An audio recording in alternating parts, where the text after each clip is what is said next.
Oke, Assalamualaikum warahmatullahi wabarakatuh.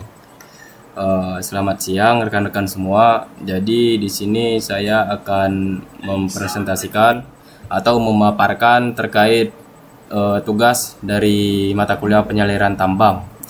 Izin sebelumnya kepada Ibu Delita selaku dosen pengampu untuk mata kuliah penyaliran tambang. Izin juga rekan-rekan semua. Izin sebelumnya perkenalkan, nama saya Nasrullah, NIM saya 10323111046. Saya berasal dari angkatan 2023 kelas B dari prodi Teknik Pertambangan. Jadi di sini saya akan memaparkan pada kesempatan ini terkait data curah hujan yang ada pada stasiun meteorologi maritim Pontianak. Jadi analisis ini sebelumnya bertujuan untuk memahami karakteristik curah hujan harian, pola distribusinya, serta mengidentifikasi kemungkinan adanya tren atau kejadian ekstrim dengan data yang diperoleh. Data yang dianalisis mencangkup rekaman curah hujan harian dalam periode tertentu, yakni 10 tahun terakhir, yang memungkinkan kita untuk menggali lebih dalam mengenai pola cuaca di wilayah tersebut. Jadi yang pertama yaitu kita menganalisis terkait statistik curah hujan.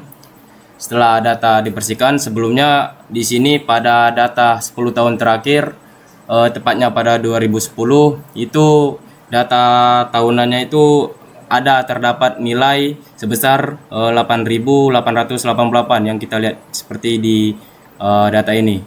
Jadi setelah dilakukan pembersihan data secara meteorologis, angka ini tidak masuk akal karena bahkan dalam kondisi badai ekstrim sekalipun curah hujan tidak akan mencapai angka tersebut. Itu tidak tahu atau mungkin kode etnik dari suatu badan, tapi yang pasti untuk nilai sebesar 8.888 ini itu tidak termasuk atau tidak masuk akal dalam curah hujan dalam satu hari.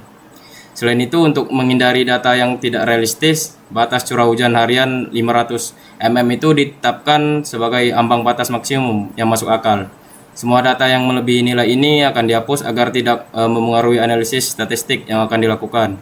Setelah proses pembersihan ini dilakukan, didapat jumlah total data yang tersisa dan dapat dianalisis itu sekitar 252 hari dari sebelumnya terdapat 279 hari. Setelah data dibersihkan, dilakukan perhitungan statistik deskriptif untuk memahami karakteristik utama dari curah hujan harian di wilayah tersebut.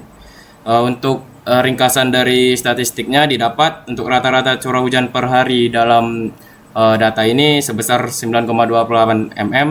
Untuk curah hujan maksimum yang tercatat setelah pembersihan itu sebesar 112,7 mm per hari. Terus untuk curah hujan minimumnya itu 0 mm. Ini menunjukkan adanya hari tanpa hujan dalam periode 10 tahun terakhir. Untuk kuartilnya, untuk kuartil 1 itu sekitar 25%, itu berjumlah 0 mm, atau bisa disimpulkan banyak hari dengan curah hujan 0 mm. Untuk mediannya 50% atau nilai tengah itu 1,35 mm, yang berarti separuh dari total hari yang tercatat memiliki curah hujan di bawah angka ini. Untuk terkait kuartil 3, itu 75% itu bernilai 10,18 mm. Untuk standar deviasinya itu bernilai 17,19 mm.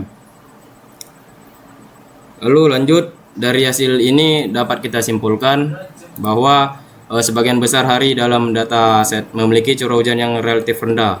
Nilai median yang hanya 1,35 mm itu menunjukkan bahwa lebih dari setengah jumlah hari yang tercatat memiliki curah hujan ringan atau bahkan tidak ada hujan sama sekali.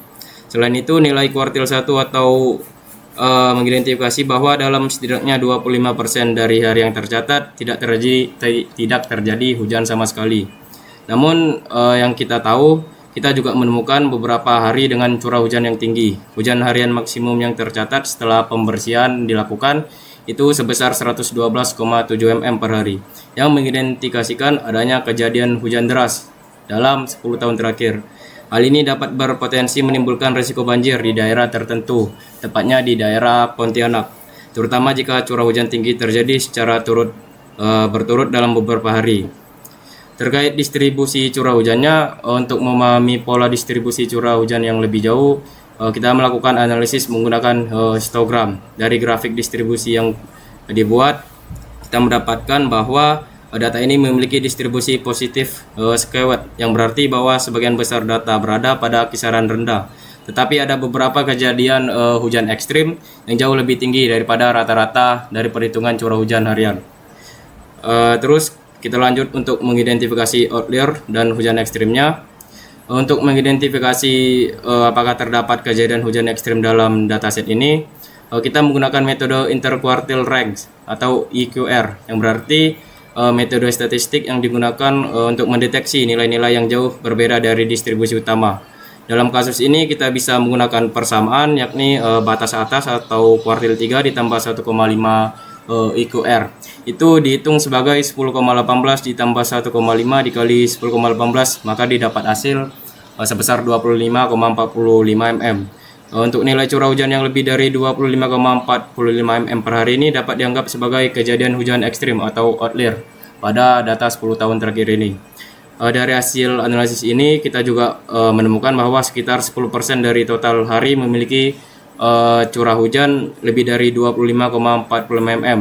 Hal ini menunjukkan bahwa meskipun sebagian besar hari memiliki curah hujan yang rendah, ada sejumlah kecil hari dengan curah hujan yang sangat tinggi, yang bisa menjadi fokus dalam studi cuaca ekstrim atau mitigasi risiko bencana. Terus terkait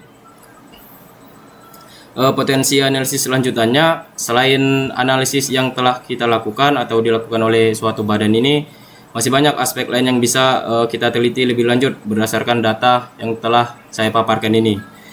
Contohnya beberapa analisis selanjutnya yang bisa kita lakukan. Yang pertama itu analisis tren musiman, yang berarti jika data mencakup beberapa tahun, kita bisa melihat bagaimana pola curah hujan berubah dari bulan ke bulan, atau dari hari ke hari, ataupun dari tahun ke tahun. Tentunya hal ini penting untuk memahami apakah ada pola khusus yang berulang. Misalnya peningkatan curah hujan pada bulan-bulan tertentu yang terkait dengan musim hujan. Terus yang kedua ada korelasi dengan faktor cuaca lainnya, yang dimana misalnya saya beri suatu permisalan di mana apakah curah hujan tinggi berkorelasi dengan kelembapan udara, suhu atau pola yang tertentu.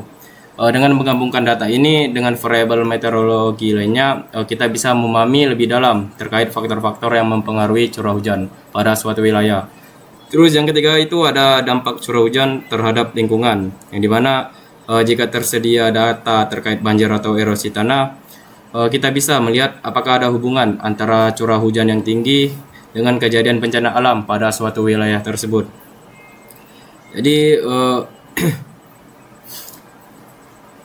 dalam konteks lingkungan dan infrastruktur pada wilayah ini, curah hujan tinggi ini berpotensi menimbulkan dampak seperti banjir, longsor, dan gangguan aktivitas manusia. Oleh karena itu, perlunya kita memahami kapan hujan ekstrim terjadi dan seberapa sering kemunculannya, sehingga sangat penting dalam perencanaan mitigasi bencana dan pengelolaan sumber daya air. Jadi, untuk berdasarkan hasil analisis yang saya paparkan atau terkait data analisis curah hujan 10 tahun terakhir pada wilayah maritim Pontianak ini, kita dapat menarik kesimpulan bahwasanya sebagian besar hari tidak mengalami hujan atau hanya mengalami hujan ringan dalam 10 tahun terakhir. Terus yang kedua ada beberapa hari dengan curah hujan yang tinggi, itu kurang dari 50 mm per hari, yang dimana bisa dikategorikan sebagai hujan ekstrim dalam 10 tahun terakhir. Terus yang ketiga, curah hujan di atas nilai 25,40 mm tadi dari hasil perhitungan kuartil 3 menggunakan persamaan ditambah 1,5 dikali IQR atau interquartile range itu, kita dapat nilai sebesar 25,45 mm per hari. Itu kita simpulkan atau kita dapat katakan dapat dianggap sebagai kejadian ekstrim atau outlier dalam data curah hujan 10 tahun terakhir ini. Terus kesimpulan yang dapat kita ambil keempat itu pola curah hujan menunjukkan distribusi yang tidak merata dengan lebih banyak hari kering dan hanya lalu terkait kesimpulan yang kelima yang bisa kita ambil itu yakni dengan analisis lebih lanjut kita perlukan untuk memahami tren jangka panjang dan juga dampaknya terhadap lingkungan dan masyarakat. Dengan memahami pola curah hujan ini pada data yang ada pada Stasiun Meteorologi Maritim Pontianak ini dalam 10 tahun terakhir, kita dapat melakukan perencanaan yang lebih baik dalam pengelolaan air, mitigasi banjir, serta analisis dampak perubahan iklim pada wilayah ini. Sekian pemaparan saya, semoga bermanfaat. Jika ada salah kata saya minta maaf, kepada Allah saya mohon ampun. Sekali lagi, semoga apa yang saya paparkan pada siang hari ini atau pada hari ini itu menjadi berkah untuk kita semua. Saya Nasrullah dari Angkatan 2023, pamit undur diri, sekian, terima kasih. Aduh.